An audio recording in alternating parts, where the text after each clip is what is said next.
assignment problem atau masalah penugasan, ya. Assignment problem ini atau masalah penugasan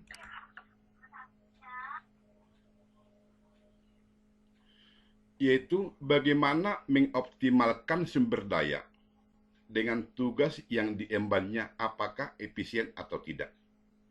Saya ulangi, bagaimana mengoptimalkan sumber daya dengan tugas yang diembannya apakah efisien atau tidak. Dalam assignment problem ini atau masalah penugasan ini ada asumsi yang digunakan. Yang pertama, jumlah sumber yang ditugaskan harus sama dengan jumlah tugas yang diselesaikan. Artinya gini, jumlah tugas itu ada misalkan 3. Ada yang cuci piring, ada cuci kain, ada masak nasi. Ada 3 jenis pekerjaan. Karena ada 3 jenis pekerjaan, maka ada 3 pekerja. Si toga, togi, togu. Itu pengertian jumlah sumber yang ditugaskan harus sama dengan jumlah tugas yang diselesaikan. Ya. Itu asumsi dalam assignment problem ini atau masalah penugasan ini.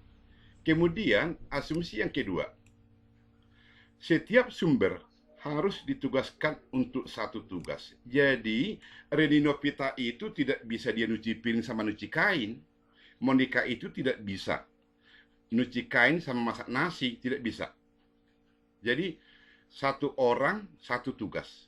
Itu asumsi yang digunakan dalam masalah penugasan ini atau assignment problem ini. Kemudian, dalam materi ini, ada dua poin yang dibahas. Yang pertama, masalah minimisasi. Dalam masalah minimisasi, berarti kita mempertimbangkan biaya yang paling kecil.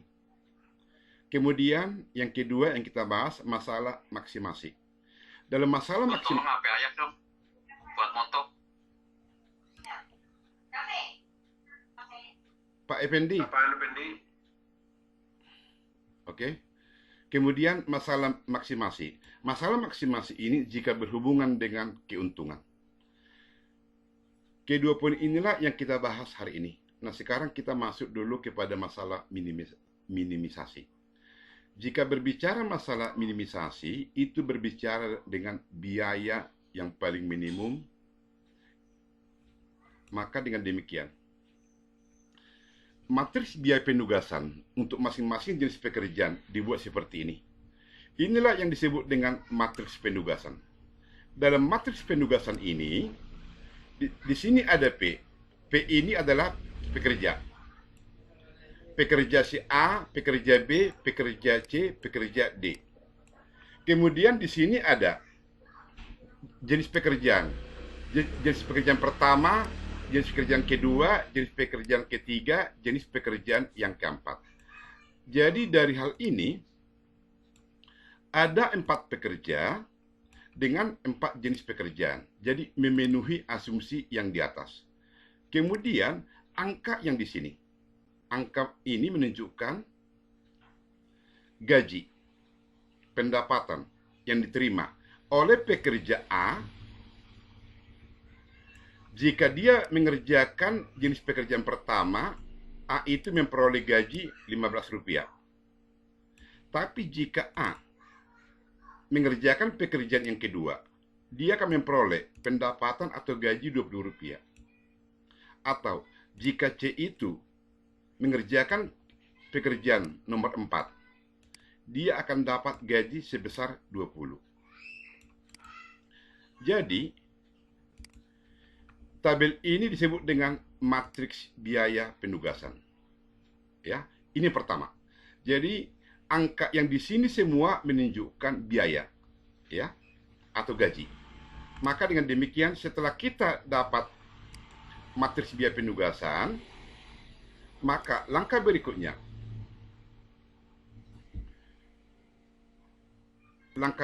di sini merubah matriks biaya menjadi matriks opportunity cost. Saya ulangi ya, merubah matriks biaya menjadi matriks opportunity cost. Yang dimaksud dengan matriks opportunity cost, perhatikan sebagai berikut.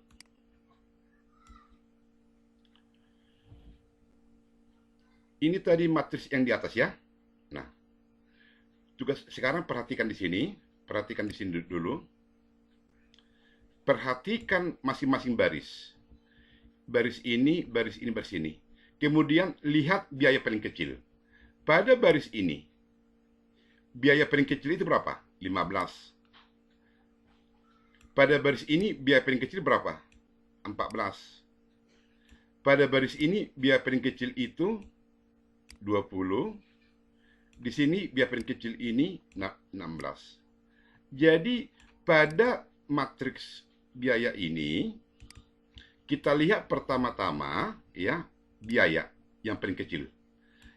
Itu maka disebut dengan minimisasi.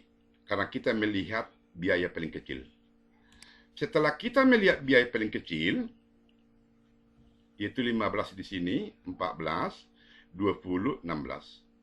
Setelah kita melihat biaya paling kecil ini, semua biaya ini dikurangkan dari 15. Dikurangkan 15. Sehingga, jadi biaya paling kecil tersebut berfungsi sebagai pengurang. Yang artinya dikurangkan. 15 dikurang 15, 0. 20 dikurang 15, 5. 18 dikurang 15, 3. 22 dikurang 15, 7.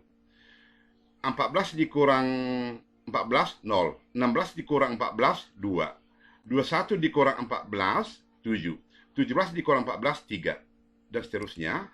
Maka itulah yang disebut dengan matriks opportunity cost. Ya. Nah, jadi dari matriks opportunity cost ini yang diperoleh dari pengurangan yang tadi. Dari mana 0 ini? Dari sini. 15 dikurang 15. Maka di sini berapa, Monica? Nanti. 7. Kalau di sini 7, maka di sini nanti J berapa, Monica? 2. Nah, perhatikan ya. J perhatikan ya. Tolong ingat 7 sama 2. Nah. Ini dia kan 7 dan 2, ya. Nah, jadi yang ini yang disebut dengan matriks opportunity cost, ya. Jadi kita perhatikan biaya paling kecil, kemudian itu dikurangkan dari masing-masing angka. Kemudian setelah dapat matriks opportunity cost ini, kita memperhatikan setiap kolom.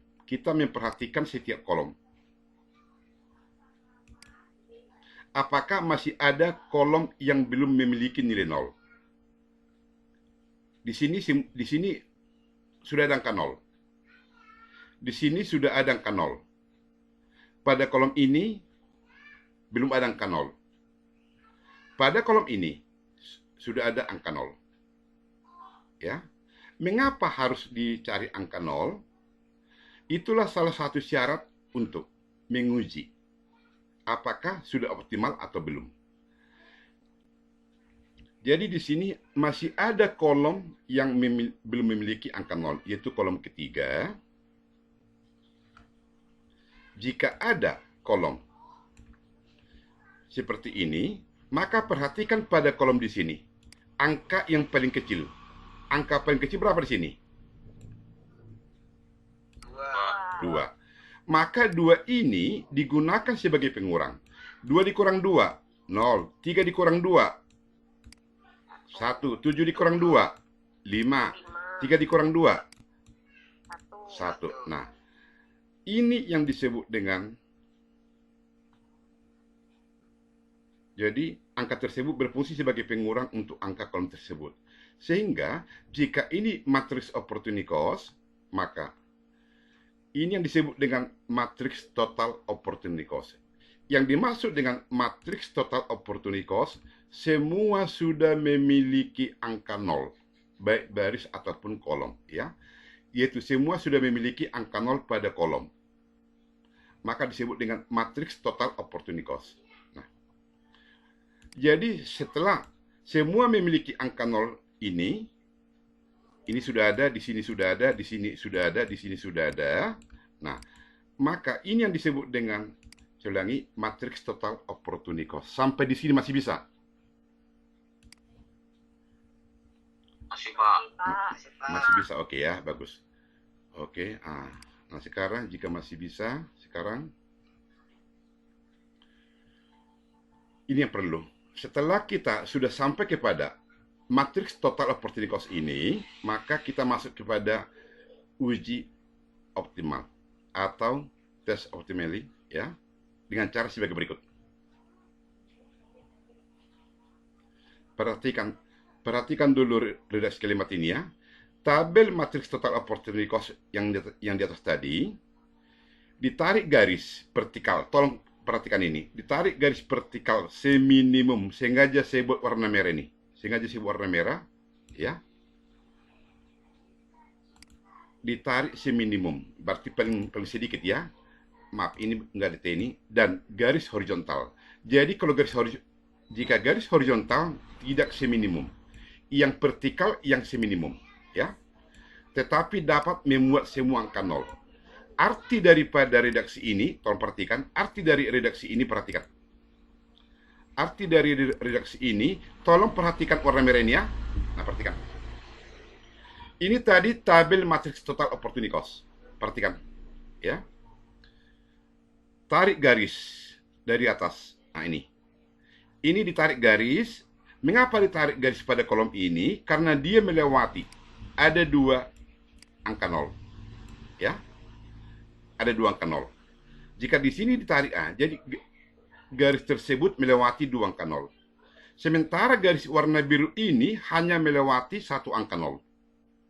Di sini melewati satu angka nol. Jadi garis warna biru, garis tersebut melewati satu angka nol sehingga tidak digunakan. Ini juga melewati hanya satu. Ini juga melewati hanya satu. Ini juga melewati satu ini. Dua kan? Satu, dua. Kemudian ini juga dua. Perhatikan, saya ulangi. Saya ulangi ya. Dalam uji optimal ini, caranya dengan menarik garis, ya, untuk masing-masing baris atau kolom. Perhatikan di sini. Tarik garis seperti ini. Garis ini melewati ada dua angka nol, 1, 2. Garis di sini melewati satu angka nol. Warna biru. Jika dia melewati hanya satu angka nol, dia tidak memenuhi, dengan kata lain tidak dapat digunakan, ya. Jadi garis di sini juga melewati satu angka nol, tidak dapat digunakan, ya. Nah, perhatikan. Jadi harus ada dia minimum 2. Garis di sini tidak dapat digunakan. Garis di sini tidak dapat digunakan. Garis di sini dapat digunakan. Garis di sini karena 2 nol, lebih dari 2, 1, 2. Garis di sini dapat digunakan. Berarti garis yang di sini ada 3. Ada pertanyaan di sini sampai di sini? Kayaknya ada ini, ada. Pasti ada pertanyaan. Kalian nggak bertanya, ini Pak kok nggak ada garis di sini? Ada 2 nol di sini. Nah, jawabnya ini deh, tolong perhatikan warna merah ini. Yang vertikal seminimum mungkin. Yang vertikal seminimum mungkin. Jadi di sini ada 3 garis. 1, 2, 3, bukan 4 garis yang memenuhi syarat. Jadi saya ulangnya, garis ini tidak memenuhi syarat. Mengapa tidak memenuhi syarat? Karena tadi ada kalimat dengan menarik garis vertikal seminimum. Ya. Jadi garis itu harus melewati 2 angka nol. Memang pada kolom keempat ini garis, jika ditarik garis, dia akan melewati 2 angka nol. Maka garis vertikal ada 2. Sementara tadi di atas, garis vertikal itu seminimum. Nah, jadi inilah alasan. Jadi dalam hal ini, ada 3, bukan 4 garis yang memenuhi syarat. Maka dengan demikian, pertanyaan saya, ada berapa jumlah kolom pada tabel ini? Jumlah kolom pada tabel ini ada 4, yaitu jenis pekerjaan pertama, jenis pekerjaan kedua, jenis pekerjaan ketiga, jenis pekerjaan keempat. Ada 4 kolom. Ada 4 kolom. Nah, selagi jumlah baris dan jumlah kolom tidak sama. Maaf ya, selagi jumlah garis yang kita bentuk, jumlah garis ya, bukan baris, jumlah garis yang kita bentuk belum sama dengan jumlah kolom, maka dapat dikatakan belum optimal. Pada tabel ini ada 4 kolom. Pertama, kedua, ketiga, keempat. Ada 4 kolom. Jika jumlah garis sama dengan jumlah kolom, berarti belum optimum. Jadi ini belum optimum. Jika belum optimum, nah perhatikan di sini. Kita melakukan revisi tes optimal. Pada tabel matriks total opportunity cost, perhatikan baris yang tidak dilewati garis. Nah, ini tadi baris yang tidak dilewati. Ini yang pertama. Ini yang kedua. Jadi ada tadi 2 baris ya. Ada 2 baris yang tidak dilewati. Ya. Yaitu baris A dan baris B. Baris A dan baris B ini tidak dilewati. Nah, maka dengan demikian kita perhatikan biaya paling kecil. Saya ulangi. Untuk revisi tes ini, kita perhatikan baris yang tidak dilewati oleh garis, yaitu baris A sama baris B. Ya, tidak dilewati oleh garis merah. Maka baris A sama baris B ini sebagai perhatian kita. Maka perhatikan biaya paling kecil di kedua garis tersebut, yaitu angka 1. Jadi dalam hal ini, biaya paling kecil dalam hal ini adalah angka 1. Angka 1, maka dengan demikian, untuk lebih jelasnya seperti ini. Jadi angka 1 ini digunakan sebagai pengurang dari masing-masing angka pada baris A sama baris B. Ya. Maka dengan demikian, perhatikan dulu ya, maaf ya. Nah, karena di sini sudah ada 0 ya. Tadi baris A sama baris B. Baris A sama baris B, maka perhatikan angka paling kecil di sini, yaitu ada 1. Ada 1, maka angka 1 ini sebagai pengurang. Sebagai pengurang, sehingga 5 dikurang 1, 4. 1 dikurang 1, 0. 7 dikurang 1, 6. 2 dikurang 1, 1. 5 dikurang 1, 4. 3 dikurang 1, 2. Maka inilah matriks yang direvisi. Sehingga kita perhatikan di sini jumlah garis ya. Maaf. Jadi di sini jumlah garis. Bukan baris ya, jumlah garis, bukan baris. Jadi jumlah garis itu sekarang sudah ada 4 ya. Jumlah garis itu yang melewati angka 02 itu sudah ada 4. 1, 2, 3, 4. Sekarang sudah ada 4 garis. 1, 2, 3, 4. Sama dengan jumlah kolom 4. Artinya sudah optimal. Jika sudah optimal ya, maka dengan demikian tugas kita tinggal penempatan pekerja. Bagaimana penempatan pekerja? Perhatikan. Ya, karena ini sudah optimal. Perhatikan baris dan kolom yang hanya memiliki 1 angka 0. Yang hanya memiliki 1 angka 0, yaitu yang ini. Maka maaf ya, yang memiliki 1 angka 0, maaf, tunggu dulu. Jadi kalau kita perhatikan di sini, yang 1 angka 0, ya mas ini deh, yang ini ya, B ya, maka B ini dia itu cocok di jenis pekerjaan pertama. B cocok di jenis pekerjaan pertama. Jadi si B itu hanya bisa kerja di pekerjaan pertama. Kemudian pekerja C ini ya, pekerja C ini dia cocok di jenis pekerjaan kedua dan keempat. Tolong perhatikan ya, kedua dan keempat. Saya ulangi, tolong perhatikan ya, perhatikan semua. Yang pasti B itu pada pekerjaan pertama. C ini ada 2 kemungkinan. Anda perhatikan angka 0. Bisa dia di pekerjaan jenis kedua, bisa di jenis pekerjaan keempat. Tapi, jika Anda buat dia di pekerjaan keempat, sementara D itu bisa di pekerjaan keempat. Ya. Maka C itu lebih tepat Anda tempatkan dia di pekerjaan jenis kedua. Pekerja A ini bisa dia di yang pertama atau yang ketiga. Jika Anda tempatkan dia di pertama, nggak bisa, karena B sudah di jenis pekerjaan pertama. Maka mau tidak mau A ini pada jenis pekerjaan ketiga. Itulah alasan tadi, mengapa tadi ya C ini di pekerjaan kedua. Karena yang keempat ini bisa diisi oleh pekerja D.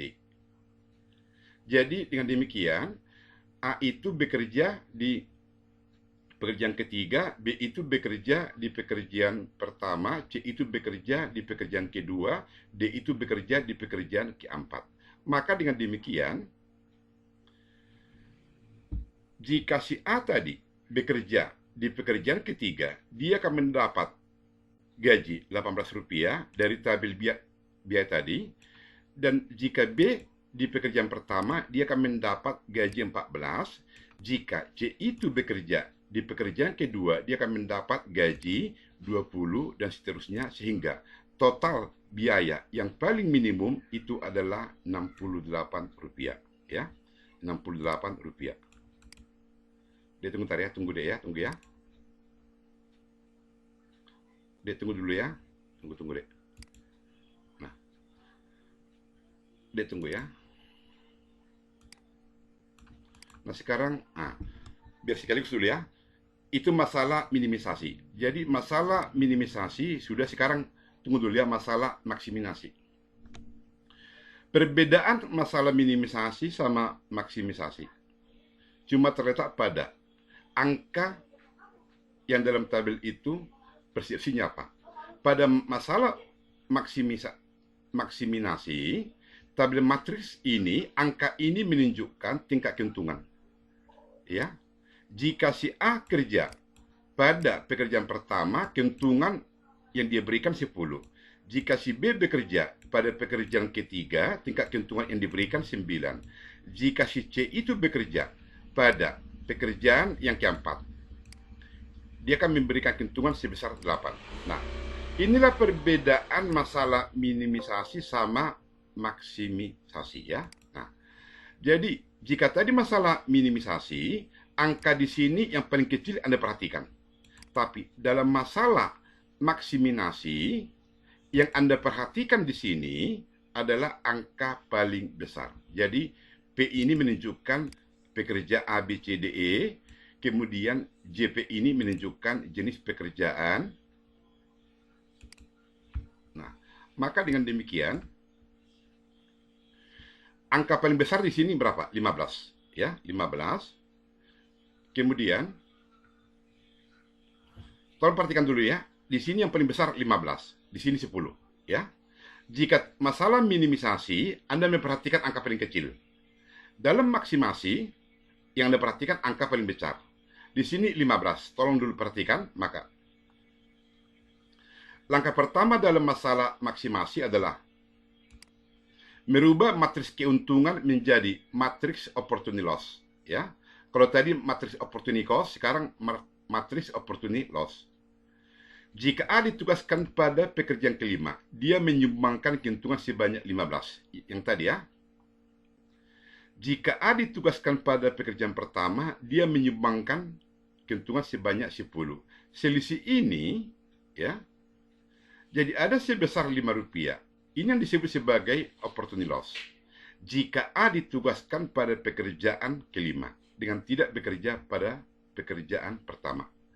Ya, itulah konsep daripada opportunity loss. Ya, kalau tadi waktu masalah minimisasi, opportunity cost, waktu masalah maksimisasi, opportunity loss. Nah, diperhatikan dulu ini. Merubah matriks keuntungan menjadi matriks opportunity loss, ya. Merubah matriks keuntungan. Langkah pertama dalam masalah maksimasi adalah merubah matriks keuntungan menjadi matriks opportunity loss dengan cara setiap baris dikurangi dengan nilai maksimum dari baris yang sama, seperti tabel berikut. Tadi di sini 15 ya, 15 di sini ya. 15 dikurang 15 0. Kemudian 15 dikurang 8 7. 15 dikurang 10 5. 15 dikurang 12 3. 15 dikurang 10 5. Jadi di sini yang paling besar itu adalah 15. 15 dikurang 14 1. 15 dikurang 10 5 dan seterusnya. Maka dengan demikian inilah yang disebut dengan matriks opportunity loss ini ya. Jadi setelah ini ya, sama seperti masalah minimisasi, setelah ini langkah berikutnya sama seperti masalah minimisasi, yaitu melakukan tes optimalisasi dengan cara Anda membentuk garis ya, garis pembantu untuk menguji. Jadi garis itu garis yang vertikal minimum ya, diupayakan yang paling minimum. Jadi maaf, setelah sampai di sini itu sama dengan pada waktu masalah minimisasi ya. Untuk melanjutkan, tunggu ya, tunggu.